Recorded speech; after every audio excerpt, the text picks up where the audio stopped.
नमस्कार दोस्तों, स्वागत है आपका BMJ एकेडमी में। दोस्तों, भारतीय संविधान का इतिहास हमने पढ़ा, जिसमें हमने यह जाना कि संविधान के निर्माण में संविधान सभा द्वारा लगभग 60 देशों के संविधान का अध्ययन किया गया। उस अध्ययन के पश्चात उन संविधानों में वैसे प्रावधान जो उस वक्त के भारत में अपनाए जा सकते थे या अपनाए जाने चाहिए थे, उन प्रावधानों को संविधान सभा ने आपसी सहमति से भारतीय संविधान में शामिल किया। तो आइए दोस्तों, आज की वीडियो में हम उन सभी स्रोतों के बारे में पढ़ेंगे जिनसे हमारा भारतीय संविधान प्रभावित है। भारतीय संविधान के स्रोत, इसमें सबसे प्रमुख और सबसे बड़ा स्रोत है भारत शासन अधिनियम 1935। ब्रिटिश सरकार भारत पे अपना शासन चलाने के लिए समय समय पे अधिनियम लाते रहती थी। उसी में से एक अधिनियम था भारत शासन अधिनियम 1935। संविधान सभा ने भारतीय संविधान में इस अधिनियम का एक बहुत बड़ा हिस्सा शामिल किया है। इसमें लगभग 250 अनुच्छेदों को शामिल किया है, जिसमें कि संघीय तंत्र, राज्यपाल, न्यायपालिका, लोक सेवा आयोग, कैग और भी अन्य कई प्रावधान हैं जो कि भारत शासन अधिनियम 1935 में थे, उसे भारतीय संविधान में शामिल कर लिया गया। ब्रिटेन, जितने भी अधिनियम आए ब्रिटेन के ही थे, जिनमें से संसदीय शासन व्यवस्था, विधि का शासन, एकल नागरिकता, मंत्रिमंडलीय प्रणाली, विधायी प्रक्रिया, परमाधिकार लेख, द्विसदनीय व्यवस्था। तो ये सब प्रावधान ब्रिटेन के संसद से लिए गए, ब्रिटेन के संविधान से लिए गए। ब्रिटेन का संविधान लिखित संविधान नहीं है। अगला, अमेरिका। अमेरिका से क्या क्या प्रावधान लिए गए हैं? मूल अधिकार, मौलिक अधिकार, फंडामेंटल राइट्स, अमेरिका के ही संविधान से लिया गया। न्यायपालिका की स्वतंत्रता और सर्वोच्चता, न्यायिक पुनर्विलोकन, उपराष्ट्रपति का पद, राष्ट्रपति पर महाभियोग की प्रक्रिया, ये भी अमेरिका के ही संविधान से लिया गया। आयरलैंड, आयरलैंड से लिया गया DPSP, directive principle of state policy, राज्य के नीति निर्देशक तत्व। और राष्ट्रपति की निर्वाचन पद्धति, फिर राज्यसभा के सदस्यों का नामांकन मनोनयन द्वारा। राज्यसभा के सदस्यों का जो नामांकन किया जाता है मनोनयन द्वारा, राष्ट्रपति मनोनीत करते हैं 12 सदस्यों को, तो वह व्यवस्था आयरलैंड के ही संविधान से लिया गया। अब देखते हैं कनाडा। केंद्र के साथ संघात्मक व्यवस्था, संघात्मक व्यवस्था जो है केंद्र के साथ, केंद्र और राज्य में जो संबंध है वो कनाडा से लिया गया। अवशिष्ट शक्तियाँ केंद्र में निहित होगी। शक्तियों का बंटवारा किया गया है संघ सूची, राज्य सूची और समवर्ती सूची में। तो इन तीनों सूचियों से जो अलग हैं उन्हें अवशिष्ट शक्तियाँ कहते हैं, जो कि केंद्र में निहित होती हैं।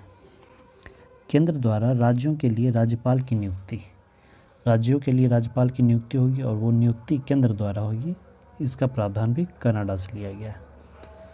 अगला देखते हैं ऑस्ट्रेलिया। ऑस्ट्रेलिया से लिया गया समवर्ती सूची, संघ सूची जिस पे केंद्र का अधिकार होता है, केंद्र उस पे नियम कानून बनाते हैं। राज्य सूची जिस पे राज्य नियम कानून बनाते हैं, और समवर्ती सूची जिस पे राज्य और केंद्र दोनों कानून बनाते हैं। तो यह समवर्ती सूची का विचार ऑस्ट्रेलिया से लिया गया है। व्यापार वाणिज्य की स्वतंत्रता और संसद के दोनों सदनों का संयुक्त अधिवेशन, संयुक्त अधिवेशन जो किया जाता है लोकसभा राज्यसभा का अनुच्छेद 108 के तहत किया जाता है, ये सब आगे पढ़ेंगे। तो उसका विचार भी ऑस्ट्रेलिया के ही संविधान से लिया गया। अगला देखते हैं जर्मनी। हिटलर थे जर्मनी के, और जहाँ हिटलर होंगे वहाँ तो आपात स्थिति आएगी। तो जर्मनी से आपातकाल का प्रावधान लिया गया है, और आपातकाल के समय मूल अधिकारों का स्थगन नहीं किया जा सकता। ये भी प्रावधान जर्मनी से ही लिया गया है। अगला सोवियत संघ, रूस।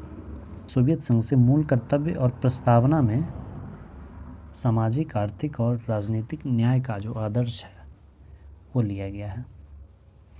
फ्रांस से गणतंत्रात्मक शब्द लिया गया है, और प्रस्तावना में स्वतंत्रता, समानता और बंधुता के आदर्श का विचार भी लिया गया है। ये स्वतंत्रता, समानता और बंधुता का आदर्श फ्रांस की जो क्रांति हुई थी 1789 में, जिसका नारा था लिबर्टी, इक्वलिटी एंड फ्रेटर्निटी, वही स्वतंत्रता, समानता और बंधुता। तो उन्हीं शब्दों को भारतीय संविधान के भी प्रस्तावना में शामिल किया गया। दक्षिणी अफ्रीका, यहाँ से संविधान संशोधन प्रक्रिया लिया गया। संविधान में जो भी संशोधन होते हैं अनुच्छेद 368 के तहत, तो वो संविधान संशोधन की जो प्रक्रिया का जो प्रावधान है वो दक्षिण अफ्रीका के संविधान से लिया गया। और साथ ही राज्यसभा के सदस्यों का निर्वाचन किस तरह से किया जाए, राज्यसभा के सदस्यों का निर्वाचन किस तरह से किया जाता है, वो प्रावधान भी दक्षिणी अफ्रीका से लिया गया। जापान, विधि द्वारा स्थापित प्रक्रिया और अनुच्छेद का प्रावधान, जो आर्टिकल्स हैं 395 आर्टिकल्स हो गए। तो ये जो आर्टिकल्स का प्रावधान है कि हर एक नियम को एक आर्टिकल के रूप में जापान से ही लिया गया। यहाँ कुछ विचार हैं भारतीय संविधान का, जो कि जैसे कानून के समान संरक्षण, ये विचार अमेरिका से लिया गया है। विधि की नियत प्रक्रिया, ये भी अमेरिका से ही लिया गया है। विधि की समझ, समता, ये इंग्लैंड के संविधान से प्रेरित है। ये सब जो प्रमुख पॉइंट हैं जो कि एग्ज़ाम्स में हमेशा आते रहते हैं, उन पॉइंट्स को मैंने यहाँ पे रखा है शॉर्ट में जल्दी रिवाइज करने के लिए। तो ब्रिटेन से संसदीय व्यवस्था, मंत्रिमंडल, एकल नागरिकता। यूएसए से मूल अधिकार, न्यायपालिका, उपराष्ट्रपति का पद और राष्ट्रपति महाभियोग की प्रक्रिया। आयरलैंड के संविधान से DPSP, directive principle of state policy, राज्य के नीति निर्देशक तत्व, राष्ट्रपति का निर्वाचन पद्धति और राज्यसभा के सदस्यों का मनोनयन, जो 12 सदस्य मनोनीत किए जाते हैं, उसका प्रावधान। कनाडा से संघात्मक व्यवस्था, राज्यपाल की नियुक्ति और अपशिष्ट शक्तियाँ केंद्र में निहित होंगी। ये ऑस्ट्रेलिया से समवर्ती सूची और संयुक्त अधिवेशन। रसिया से मौलिक कर्तव्य, सामाजिक, आर्थिक और राजनीतिक न्याय की विचार। साउथ अफ्रीका से संविधान संशोधन, राज्यसभा के सदस्यों का निर्वाचन। इसके अलावा था जर्मनी से आपातकाल और जापान से अनुच्छेद का प्रावधान और फ्रांस से स्वतंत्रता, समानता और बंधुता के आदर्श। तो ये थे दोस्तों भारतीय संविधान के प्रमुख स्रोत से संबंधित वीडियो। आई होप कि वीडियो आपको पसंद आई हो। दोस्तों वीडियो अगर आपके लिए हेल्पफुल है तो please like, share and subscribe ज़रूर करें। धन्यवाद।